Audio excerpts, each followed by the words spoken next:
Congressman Royce. Good to see you. Good to see you, Greg.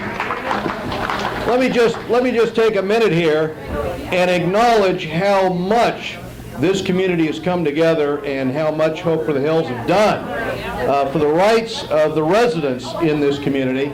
I think for those of us who have had an opportunity to take the tour and see the towers, we've all reacted the same way. You've got to be kidding. And I just want to thank Assemblyman Kurt Hagman for getting the members from the California Public Utilities Commission out here to see what you've been talking about, what you're working toward, which is to get some kind of justice and solution to this. In reading through the transcripts of the testimony, I must say I was absolutely transfixed by the observation that because they didn't want to put these so-called unsightly towers, and that's the words of the commissioners, they didn't want to put those in the state park because there might be more people going to the state park, several thousand more people, than lived in Chino Hills. Who do they think go to the state park? It's the people in Chino Hills that gave them the state park. And here's the mystery. You go to the state park maybe once or twice a year. You go in your backyard. Your kids are in your backyard every day. Every day.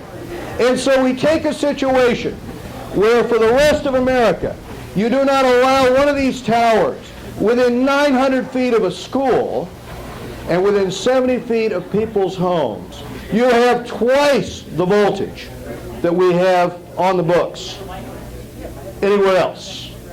So that is why this community has come together.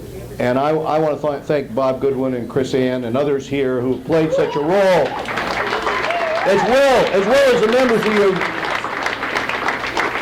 as well as Ed and the members of your city council that have done so much to try to fight this. But I have to tell you that part of the solution is your own trek back there to Sacramento last week and up before the PUC to protest this and to get a hearing. And now at last we have a judge that has taken a second look. Now in the meantime, as you know, I'm holding a hearing in Washington, D.C. on this issue, just as Assemblyman Hagman is trying to get a hearing in Sacramento. We are going to do everything in our power to get this reversed. And the last observation I would just make to you is not to give up hope in this fight. And I think it's very encouraging that everybody's come together today. I hope we remember afterwards when we're bidding on these bottles that all the proceeds go to this fight. And I also just wanted to, in addition, thank those of you who went up to San Francisco and up to Sacramento in order to weigh in this, and everybody here today supporting your rights. The focus of our hearing in D.C. is going to be the issue of a taking of private property.